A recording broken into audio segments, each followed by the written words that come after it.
If you guys have been following my channel for any length of time, then you know that I am a huge fan of VR. Virtual reality for me is something I use when I'm doing like my racing sims to prepare for track days, because you can't beat the ultra realism. And we're no strangers to VR around here. We've done several reviews. That's why I am excited to announce our partnership and sponsorship with Oculus to show you the all new Quest 2. It's funny, virtual reality is one of those things that back in the day I was ultra sensitive to. I had a hard time with a lot of the early VR like dev kits and stuff that were out there, because it's hard to get a VR experience to be perfect. And I feel like Oculus over their last several iterations have been getting better and better. And one of the biggest complaint people have about virtual reality is the fact that you're tethered to something. Virtual reality required a big, powerful gaming machine to use. And you always had the video cable and then the power cable and whatever link you had, and it was a big setup with sensors and all that sort of stuff that you had to hang on the wall. And as time moved on, things got more and more compact and more powerful, which is why you have these completely untethered units like the Quest and the Quest 2. So let's go and take a look at what comes inside the box. In terms of hardware, it is running the Snapdragon XR2 processor, which is both a CPU and a GPU bump, bringing 90 Hz support back to the Quest 2 in the future. It is 90 Hz ready. In terms of the size though, it's about 10% lighter than the original Quest, which makes it really, really nice. The controllers that come with it, as you can see right here, are kind of a gray color. They look kind of white, but they really are more of a gray. And they're more derivative of the original Rift controllers rather than the original Quest controllers, which gives you kind of a dead place or dead pedal here, if you will, to put your thumb so you're not accidentally bumping buttons. But the best thing about the Quest 2, in my opinion, is the fact that it is completely inside-out tracking. So you've got these sensors on the front right here. It's actually upside down. There we go. So you've got these sensors on the front, on the top, on the sides. And what this does is it's constantly tracking both your hands and the controllers. So it means that you don't have to have any sort of sensor mounted to the wall or any light pole or anything like that. It makes it very, very simple to create a play space that allows you to be able to experience VR with very minimal setup. Now, one of the most common complaints I've had whenever I've had people try headsets from me in the past, and we're talking like much more early iterations of VR headsets, was if you wear eyeglasses, they don't fit comfortably around the headset, or they'll make contact with the lenses. So the nice thing about the Quest 2 is it also comes with this glasses spacer, which is designed to give you a few extra millimeters of clearance between your prescription eyeglasses and the lenses. That way they're not making contact and potentially scratching, the lenses. You don't want to do that. So you get this eyeglass spacer. You do have prescription lenses that you can place on top of these. In fact, Phil wears prescription eyeglasses, and he also has the prescription covers, if you will, that go over these lenses so that he can use the headset without having to wear his glasses. And then last but not least, you get this little box, so you can see everything is very tidy in here. It's a nice compact box. In here you get your charging brick and your charging cable as well. You also get your quick start guide, your warranty information, and it is a USB-C charging brick. And then that's pretty much it. Now in the past, VR setup used to be kind of complicated, and it really turned a lot of people away. It was cumbersome, it took a long time, and people were just kind of put off by it. But Oculus has actually made it really simple. So you turn on the headset, the moment you turn it on, it's gonna ask you to connect to Wi-Fi. You connect to Wi-Fi, it will start updating the firmware on both the headset and the controllers. And then all you do is take your favorite smart device, download the Oculus app, set up an account, pair it to the new unit, and as long as it's on the same Wi-Fi, it will see it, automatically pair. And then you just start browsing through the store, look at what games look interesting to you, and you can queue them for installation on the headset. Once you have an account set up, you can do everything I just mentioned also in the headset if you're in VR through the Oculus menu, where you can browse through the library, new games, new titles, find friends, and do multiplayer VR. It's really, really powerful. You can do a lot of stuff with it. So I figured one of the best ways to kind of show you, I guess some of the best experiences in VR is to show you some different types of games that are out there. One of the games I'm going to be trying today is one I'm kind of a big baby. My daughter has been begging me to try Face Your Fears 2. We're going to need some space for this, so it's also very important to set up a nice space so that you don't run into walls or anything. So let's make a space, let's set up the Guardian. Let's just get this going. So here we go. So there's 3 different ways you can enjoy VR with the Quest 2. You can sit down in a chair and have basically just a chair scale. You can have standing, which is standing in the same spot, and then there's room scale. And the nice thing about Oculus is the fact that it does have a Guardian that you can set up, and basically draw a space that keeps you safe. So we've got a pretty big area right here. I've already done the Guardian setup. I've drawn, with a little bit of a buffer, an entire rectangle matching my area right here.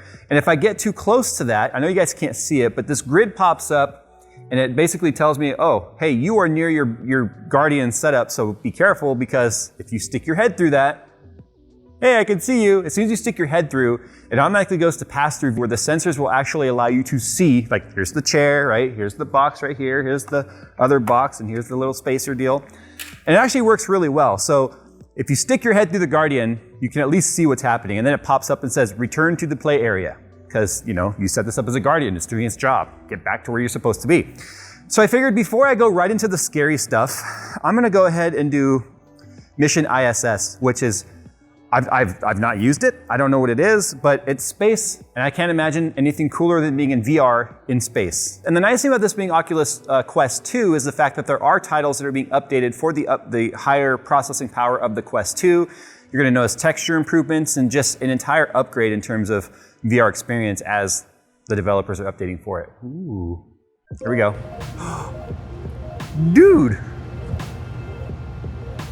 Dude, I can imagine now how it could be a problem as an astronaut floating. Oh, flashlight. Whoa, there's a wall. Is this ketchup? Wait, come back. The problem I'm having, and I would make a terrible astronaut. Once I start moving, I forget there's no stopping. It's just floating. I'm just floating through the ISS. All right, come here. Why am I trying to? Okay, ketchup. Aww. I bumped it and just sent it flying across the station. Ooh.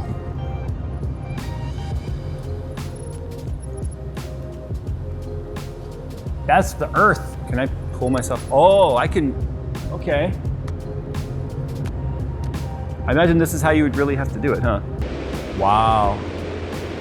This is, like, that's the thing about this VR like this, is you can experience things you would, like, I'm sorry, in my life, I will probably never go flying around the ISS like this, okay? So, this is pretty cool. You know, the sun's really bright. I just want to point that out. Wait, how fast can I? 1, 2, 3. Whoa, bye. Well, on that note, all right, so this is a game that's really popular. It's called Super Hot VR, and basically what it is time only moves when you move. So the faster and more that you move, the things coming at you move. So if you pause, they pause. Why is it gangster holding it? Finally, that too. Oh, bottles. Give me. Whoa, and bullets versus bottles. And I threw it over his head. I know, oh! Ha!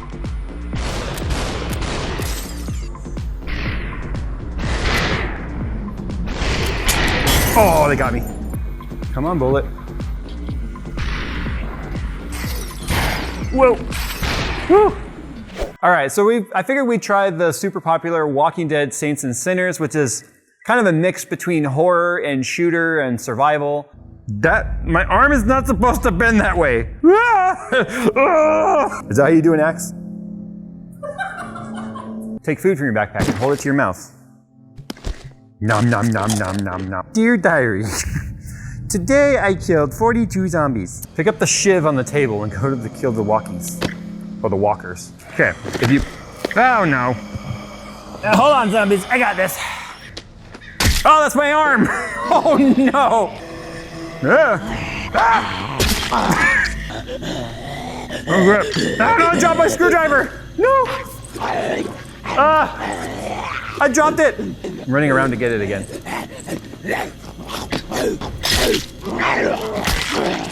Uh-oh. I hear another zombie. Oh no, how'd that door open? Who opened that door? Oh! How did I? Oh no, I dropped it again. Okay, I died. You get attacked by a zombie and immediately dropping the weapon in a horror movie now doesn't seem so unrealistic. Why don't we go ahead now and go like full immersion with some Face Your Fears 2. You can thank my daughter for this one. Okay.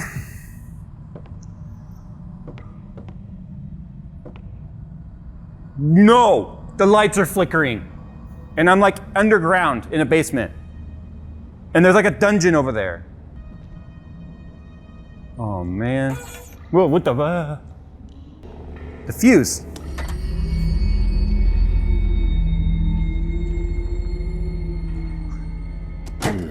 needs a fuse.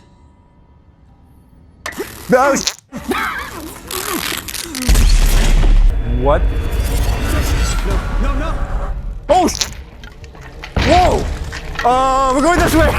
No! I can't go that way! Ah! Get the... Oh!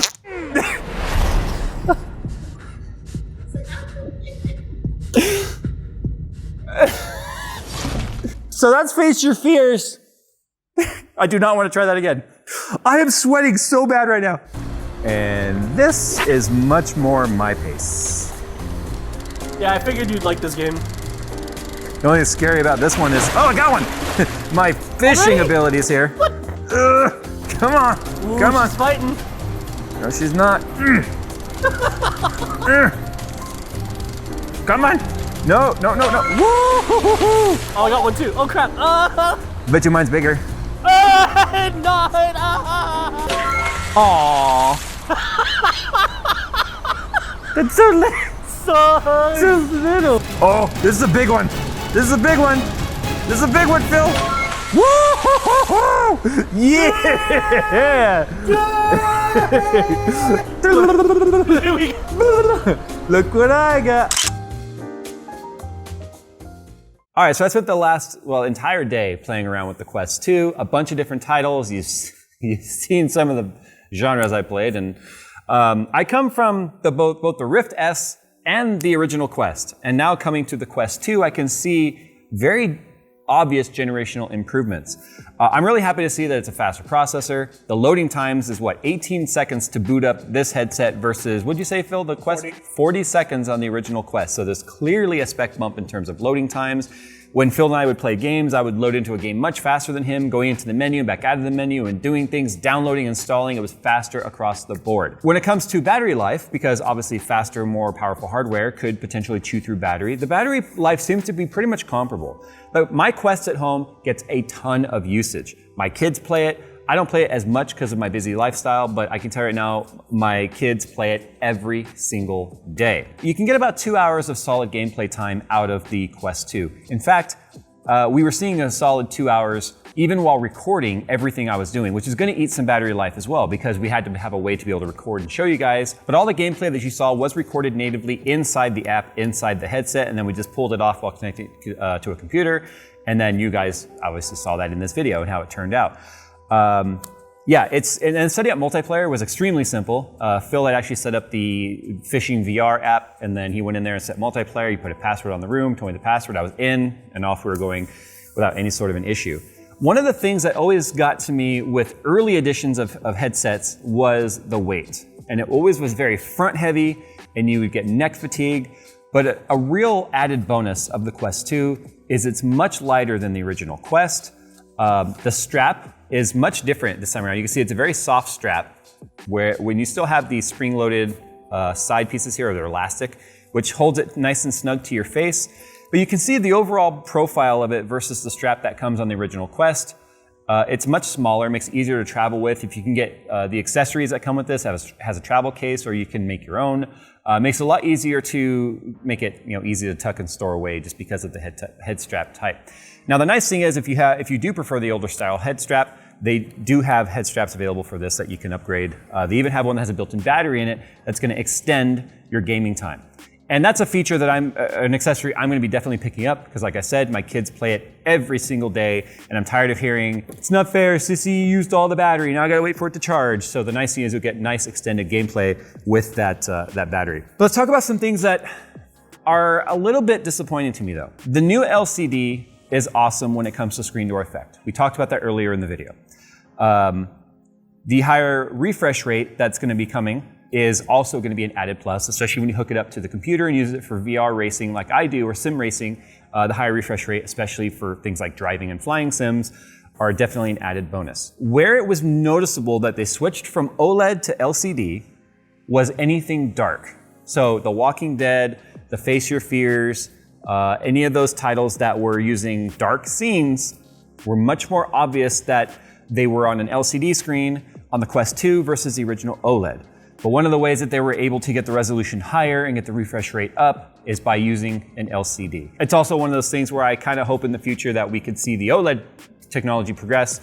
But if you are playing games that are much more bright, like the fishing VR game was amazing. Photorealistic textures with the lessened screen door effect were really, really apparent on the Quest 2. The controllers were a nice upgrade, more to the original Rift size, if you will. They're a little bit larger than the first Quest that came out. They also changed the battery door type to a snap-on function, so it actually clicks in there instead of being magnetically held on like the original Quest, which makes it a lot less likely to have accidental ejections of batteries, if you will, which my kids always seem to find creative ways to eject the batteries out of the magnetic ones. I don't see this being any sort of an issue moving forward, especially since I already had some flailing, as you saw, as virtual monsters are chasing me, and I didn't have any problems hanging on to the controllers, having the battery doors not pop off, and the wrist strap obviously didn't let go. So guys, if you want to check out the Oculus Quest 2, I'll put a link down in the description below, because one of the last key points to mention here is the fact that it is a reduced price over the original Quest. The original Quest was $399. The Quest 2 is $299. So it's getting better, it's getting faster, it's getting smaller, and more affordable. So with all of those things said, this might be the perfect time, if you've been considering checking out virtual reality, to just take that leap now.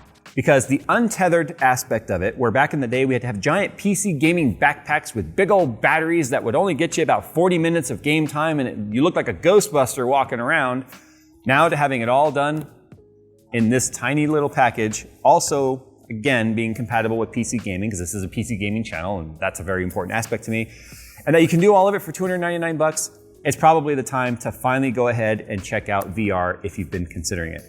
So guys, if you look down in the description below, you'll find a link where you can go and check out the Oculus Quest 2. Once again, a special thanks to Oculus for sponsoring today's video and providing us with the Quest 2 to take a look at. I'm not gonna bring this home yet. I want to enjoy it some before my kids take it from me, because it's guaranteed to happen. Thanks for watching, guys. Remember to check out the description down below for all the information where you can check out all the specs, links, tech stuff you wanna know about the Oculus Quest 2. And we will see you guys in the next one.